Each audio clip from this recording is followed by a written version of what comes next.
Monsieur Abba. Oui. Vous avez dit que vous vous êtes rendu ici, si c'était, sauf que vous n'avez pas précisé si c'était devant le pool des juges d'instruction. Mais est-ce qu'on vous a fait signer un document sur lequel on écrivait vos déclarations? J'ai précisé que quand je suis arrivé, les gens qui étaient là ont procédé par question-réponse. Et après, c'était en 2012, hein? Bon, c'est pas, peut-être 2012. Oui. Ou je ne sais pas précisément. D'accord. Vous avez déclaré que vous êtes venu au moins 2 à 3 fois au stade le 28 septembre, n'est-ce pas? 2 fois. 2 fois? Oui. La première fois, c'était aux environs de quelle heure? La première fois, c'était aux environs de 10h à 11h. C'est-à-dire, quand l'équipe a été attaquée à la T1, j'ai demandé à ce que le journal Ansouman vienne y constater. Après, il m'a appelé pour ce qui se passait au stade. Et quand je suis sorti de mon bureau, et c'était même la première fois dans cette matinée de sortir du bureau, je suis allé à l'esplanade du stade. Oui, ça, oui. C'était la première fois. Oui, oui. La deuxième fois, c'est quand il m'a appelé pour me dire qu'il a entendu des coups de feu. Oui, c'était aux environs de quelle heure? C'est ce que j'ai dit, ça devait être entre 14h et 15h, quelque chose comme ça. Entre 14h et 15h. Sûrement. Peut-être. Bon. Quand vous êtes arrivé pour la deuxième fois, oui, approximativement, combien de temps vous avez mis au stade?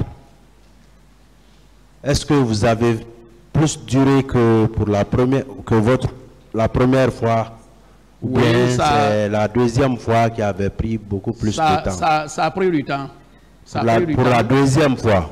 Pour la deuxième fois. Est-ce que... Oui. Vous savez, apparemment, vous avez vécu certains événements. Le tribunal doit comprendre un certain nombre de choses. Vous avez déclaré que quand vous êtes rentré au stade, que vous avez vu quelques rescapés qui sortaient encore. Oui. Ça veut dire qu'il y avait encore quelques manifestants. J'ai dit c'est le seul qu'on a vu qui sortait. Bon, c'est au pluriel ici, hein? C'est au pluriel. Quelques rescapés qui sortaient. Donc, ce n'était pas un. Non, j'ai dit. Je veux la précision pour la. D'accord. Donc, c'est un manifestant que vous avez vu. Qui sortait. Il sortait. Oui. Il n'y avait pas d'autres manifestants là-bas. Non. Vous ne saviez pas si peut-être il s'était caché quelque part, ou bien vous ne pouvez pas le dire. Ça, c'est de ce que j'ai vu. En ce moment, le stade était complètement vide pour moi. Complètement vide. D'accord. Et c'est au niveau de la Fondis, vous avez rencontré le colonel Moussa Kegoro Kamara. Oui. Mais quand vous êtes venu pour la première fois, est-ce que vous l'avez vu? Quand je suis arrivé au stade pour la première fois? Oui. Non. Vous ne l'avez pas vu? Non. Mais vous avez dit que pour la première fois, que vous l'avez vu et il s'était même déplacé pour aller échanger avec les leaders. C'est pas moi qui l'a dit. C'est pas moi. J'ai dit. D'accord. Non, c'est dans votre... Je peux vous faire lecture, simplement. Il a quand même un problème. Oui.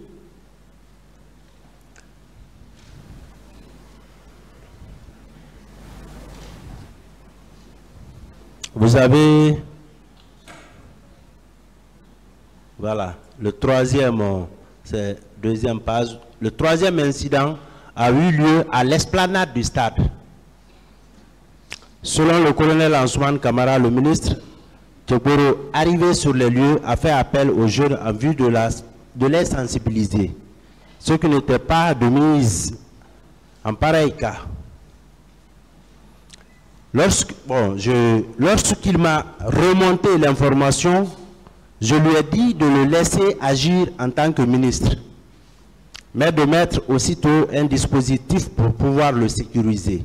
Moins de 5 minutes après, ses instructions, la situation a dégénéré et nos hommes ont fait usage du gaz lacrymogène pour protéger et extraire de là le ministre Kegoro. Ce dernier est allé non loin de là, au portail secondaire de l'université, entretenir les leaders. J'étais à distance. C'est pourquoi je ne puis raconter ce qu'ils se sont dit. Ça suppose que vous avez vu. Ça, c'est de ma déclaration? Oui, dans votre procès verbal. Tantôt vous parlez de Ansoumane, tantôt vous parlez de moi. Ce qui est écrit, c'est ce que je lis. Ah non. Moi, je voudrais... C'est ce que vous êtes en train de dire pour moi, vous parlez de la déclaration de Ansoumane. Ce qui est là, c'est ce qui est écrit, c'est ce que j'ai lu. C'est pourquoi moi, j'ai posé la question. Oui. La première fois, oui. Si vous avez vu le ministre Moussa Kegoro Kamara, parce que il ressort de la lecture de ce procès verbal deux choses complètement opposées. Dans un premier temps, on donne l'impression que vous êtes en train de rapporter ce que vous avez reçu du commandant à l'époque de CMS en Bafoué. Mais, paradoxalement, il ressort du même passage que c'est vous-même qui étiez en train de faire le récit de ce que vous avez vécu. Voilà, et le tribunal voudrait intervenir à ce niveau. Oui. Pour dire effectivement qu'il y a amalgame. Oui. C'est vrai. À ce niveau. C'est vrai. Comme vous le dites, à un certain moment, il est en train de dire ce que l'autre lui a dit, mais on se rend compte qu'après, bon, là, ça devient un problème. Vraiment? Voilà. Vraiment? Voilà, ça devient un problème à ce niveau. Oui. Oui, maintenant, ce que je viens de lire, oui. Moi je veux que vous précisiez devant ce tribunal si ces propos résultent de l'information que vous avez reçue de M. Ansoumane Kamara, ou bien c'est effectivement le récit que vous avez vécu, ou bien c'est les deux à la fois. Oui, cette lecture que vous êtes en train de faire, je vois que vraiment, je ne me retrouve pas.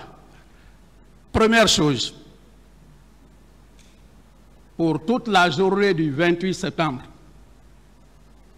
le colonel Thiegoro et moi, on s'est vus une seule fois. C'est le cas devant la Fondis.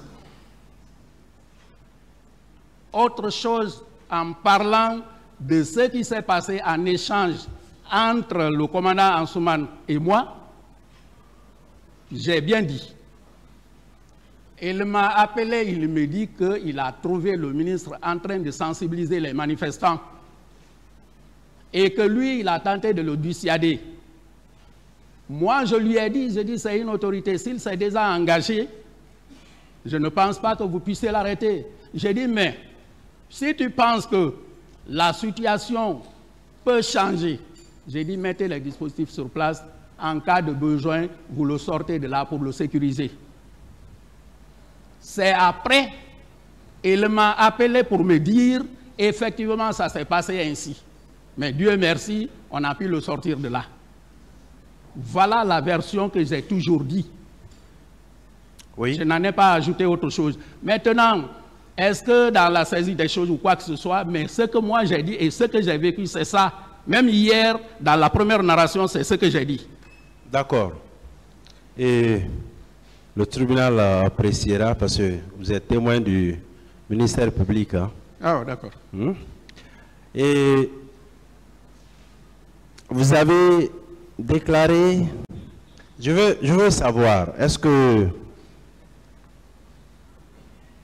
au moment où les corps, on embarquait les corps du stade pour l'infirmerie du camp Samori, est-ce que vous êtes resté au stade ou bien vous avez suivi les véhicules ou le véhicule qui transportait les corps jusqu'à l'infirmerie? J'ai dit qu'on a suivi les véhicules. Vous étiez avec qui et qui? Moi, j'étais dans mon véhicule. Oui. Et l'équipe qui était avec le général Ansouman, Oui. qui était là pour la sécurisation, c'est ensemble qu'on a suivi les véhicules. Jusqu'où? Au camp Samori. Sur instruction du général Toto. C'est ça? Je ne sais pas. C'est ce que j'ai dit. Quand les chauffeurs qui sont venus ont démarré, on les a suivis. C'est paradoxalement quand ils sont rentrés au camp que je l'ai appelé.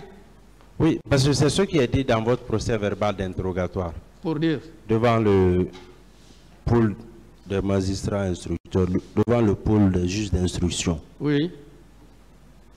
Voilà. Sur instruction du général Toto, nous avons déposé tous les corps à l'infirmerie du camp Samori. Là, 54 corps ont été dénombrés. Le rapport vous édifiera. Mais moi, d'accord. Mais je veux savoir. Il ressort de ce passage-là qu'au moment de l'embarquement de ces corps, vous n'avez pas compté. Sauf arrivé à l'infirmerie.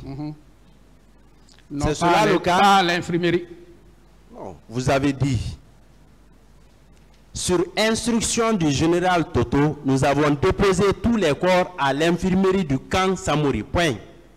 Là, virgule, 54 corps ont été dénombrés. Ça veut dire que les 54 n'ont été dénombrés qu'à l'infirmerie du camp Samori. C'est clair? Maintenant, est-ce que vous avez compté au stade là-bas, l'embarquement? J'ai bien dit, à l'embarquement, les corps n'ont pas été comptés. D'accord. Mais pourquoi? Pourquoi? Oui. Non.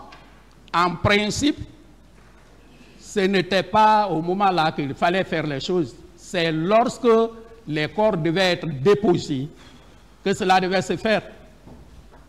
Oui, mais sauf que c'est encore grave. Vous le savez. D'abord, le milieu n'est pas si approprié que ça, un camp militaire, et vous étiez directeur général de la police.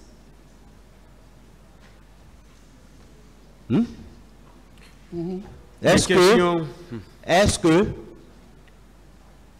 après avoir assisté à l'embarquement de ces corps,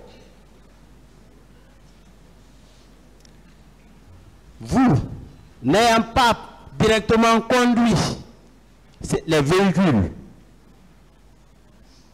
est-ce que vous êtes en mesure de vous rassurer qu'effectivement, le nombre de corps embarqués correspond au nombre de corps déposés à l'infirmerie? Est-ce que vous pouvez vérifier cela? C'est possible? Si vous n'avez pas compté à l'embarquement? Moi, j'ai la ferme conviction, parce qu'il n'y a pas eu... Je veux savoir. Laissez le répondre. Vous m'aviez demandé. Allez-y. J'ai la ferme conviction parce qu'il n'y a pas eu d'escale, il n'y a pas eu d'arrêt en route. Oui. N'est-ce pas? Oui. Mais sauf que ce qui n'a pas été compté à l'embarquement, vous parlez de tous les corps. Dans les deux camions. Oui.